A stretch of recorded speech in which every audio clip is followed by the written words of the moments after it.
ప్రముఖ సినీ నటి శ్రీమతి సంగీత గారి ప్రారంభించారు. IVF చికిత్సలో 25% భారీ discount, free doctor consultation, free ultrasound scan. 49 అంటే సంతానం, 49 అంటే సంతోషం. నమస్తే, వెల్కమ్ టు తెలుగు వాడి. ఇప్పుడు మనతో పాటు ఉన్నారు తెలంగాణ రాష్ట్ర గ్రంథాలయ చైర్మన్ డాక్టర్ ప్రొఫెసర్ రియాజ్ గారు ఉన్నారు.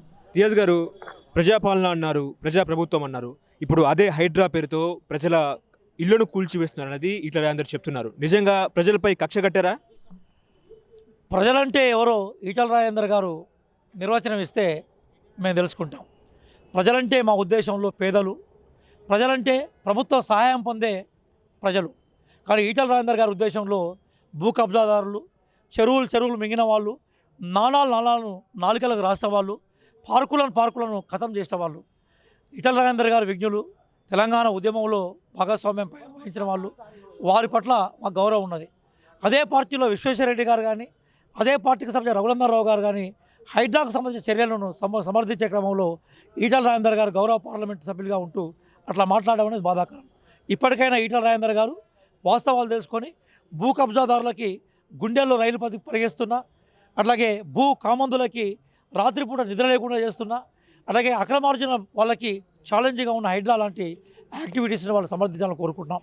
ఒక విషయం మాత్రం నందుగారు మీ ద్వారా ప్రయోగం చెప్తున్నాం, అదేంటంటే పర్యావరణ రక్షణ అనేది మన ముందర బాధ్యత. ఎందుకంటే సస్టైనబుల్ డెవలప్మెంట్ అంటాం, దీన్ని సంతులిత అభివృద్ధి అంటాం. ఈ అభివృద్ధి మన కోసమే కాదు, భవిష్యత్ తరాల కోసం. హైదరాబాద్ విశ్వనగరం ఒకప్పుడు 500 చెరువులు, ఇక్కడ 5000 పార్కులు అని పెరిస్తా రాష్ట్ర పుస్తకాల్లో ఉంది, దాదాపుగా 400 సంవత్సరాల క్రితమే. కాబట్టి హైదరాబాద్ రక్షించబడాలంటే, భవిష్యత్ తరాల కోసం ఉండాలంటే హైడ్రా లాంటి ఆపరేషన్స్ని మనం ఎంకరేజ్ చేయాలి. హైడ్రా వెనుక ఏముంది? ఎలక్షన్స్ ఉన్నాయా? మహారాష్ట్ర, జమ్మూ కాశ్మీర్ ఎలక్షన్స్ ఉన్నాయా? హైడ్రా వెనుక ఏముంది? హైడ్రా వెనుక డబ్బులు ఉన్నాయా? హైడ్రా వెనుక ఏముంది? హైడ్రా వెనుక బడా బాంబులను బెదిరించి ఈ డబ్బులన్నీ, తెలంగాణ డబ్బులన్నీ అదే జమ్మూ కాశ్మీర్కు, మహారాష్ట్రకు తరలించే అవకాశం ఉందా అంటే ఏం చెప్తారు? నందుగారు, హైడ్రా వెనుక ప్రజల ఆకాంక్షలు ఉన్నాయి. హైడ్రా వెనుక భవిష్యత్ తరాల యొక్క సంక్షేమం ఉంది.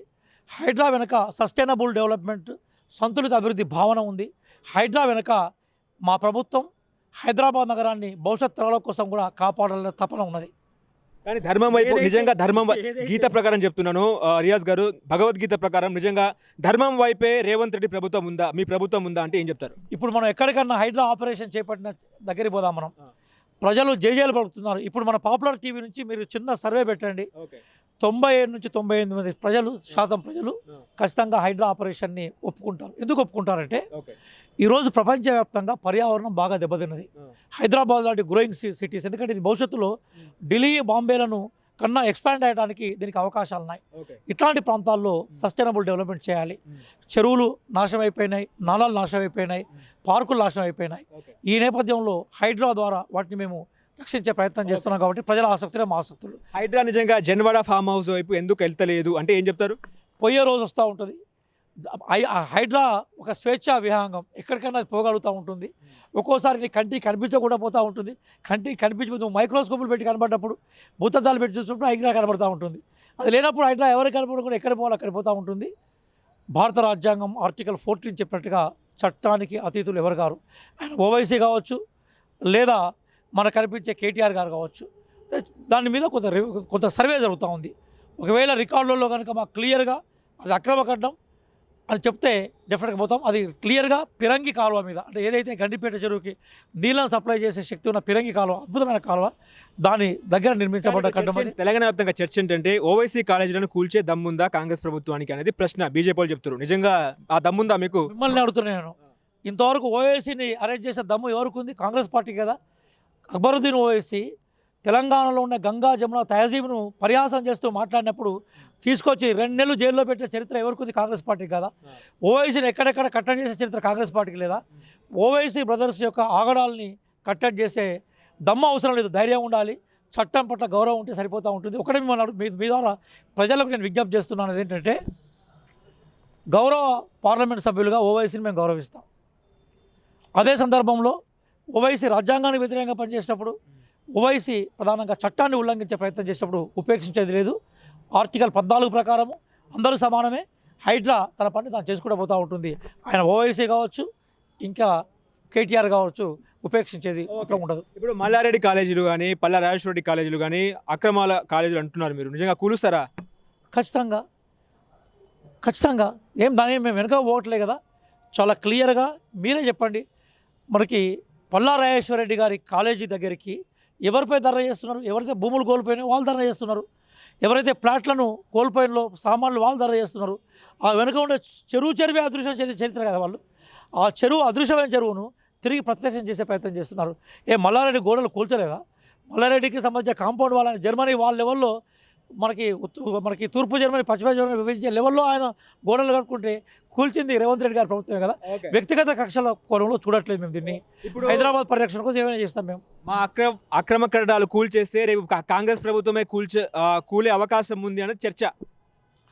ప్రజాబలం ఉన్నన్ని రోజులు, ప్రజల ధీమాలు ఉన్న రోజులు కాంగ్రెస్ ప్రభుత్వాన్ని ఎవరు ఏం చేయలేరు. ప్రజలు మాకు చాలా క్లియర్గా మ్యాండేట్ ఇచ్చారు.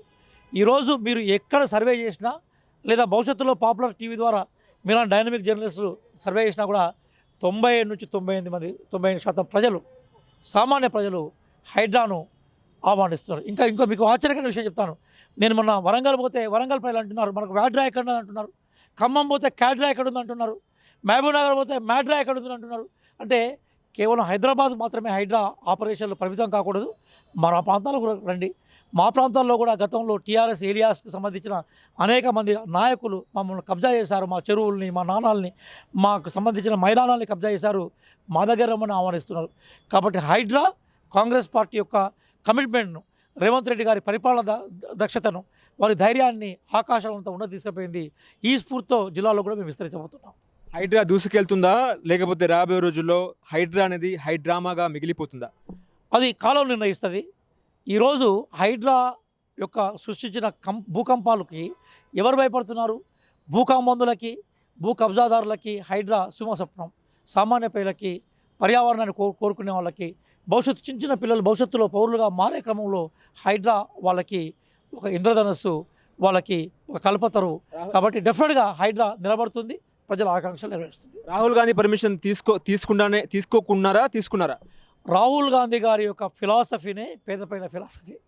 రాహుల్ గాంధీ గారి ఫిలాసఫీనే పర్యావరణ ఫిలాసఫీ. రాహుల్ గాంధీ గారి ఫిలాసఫీ ఈ నేల తల్లిని ముద్దాడి, ఈ నేల తల్లిని కాబందుల హస్తుల నుంచి, భూ కబ్జాదారుల హస్తాల నుంచి విముక్తి చేసేది. కాబట్టి రాహుల్ గాంధీ గారు రేపు తెలంగాణ సమాజం ఏ చర్య తీసిందో రేపు మేము కేంద్రంలో కూడా భవిష్యత్తులో అధికారంలోకి వచ్చినాక ఇది భారతదేశం కూడా విస్తరించే ప్రయత్నం మేము చేస్తాం. రాహుల్ గాంధీ గారు పూర్తిగా ఇట్లాంటి చర్యలను సమర్థిస్తారు. మా పార్టీ ఫిలాసఫీ ఇట్లాంటి చర్యల కోసమే ఉన్నది. కవిత బయటకు వచ్చింది, ఇప్పుడు పాదయాత్ర చేస్తూ ఉంటుంది, సీఎం అనే నినాదాలు ఏం చెప్తారు సార్? నేను మిమ్మల్ని అడుగుతున్నాను, కవిత గారు ఏ స్వాతంత్ర సంగ్రామంలో పాల్గొని బయటకు వచ్చి బేసికల్గా ఆమె పాదయాత్ర చేస్తుందో ప్రజలు చూస్తూ ఉంటారు. ఆమె లిక్కర్ అనే ఒక భయంకరమైన కుంభకోణంలో అరెస్ట్ అయిపోయి తెలంగాణ సమాజం, తెలంగాణ ఉద్యమాన్ని పరువు తీసిన వ్యక్తి. ఆమె పాదయాత్రలు చేసినా, ఆమె ఎన్ని యాత్రలు చేసినా కూడా ప్రజలు పట్టించుకోరు. కాకపోతే 5 నెలల నుంచి జైల్లో మగ్గింది కాబట్టి మళ్ళొకసారి బయటకు వచ్చి ఆమె తన ఉనికిని కాపాడుకోవడం కోసం చేస్తుంది తప్ప అది ఆమె ఉనికిని భంగపరుస్తుంది. ప్రజలు స్వాగతించే అవకాశం ఉండదు. ఆమె దాదాపుగా పొలిటికల్ పార్టీ, ఆమె కెరీర్ కూడా రాజకీయంగా సక్సెస్ అయ్యే అవకాశం లేదని మేము భావిస్తాము.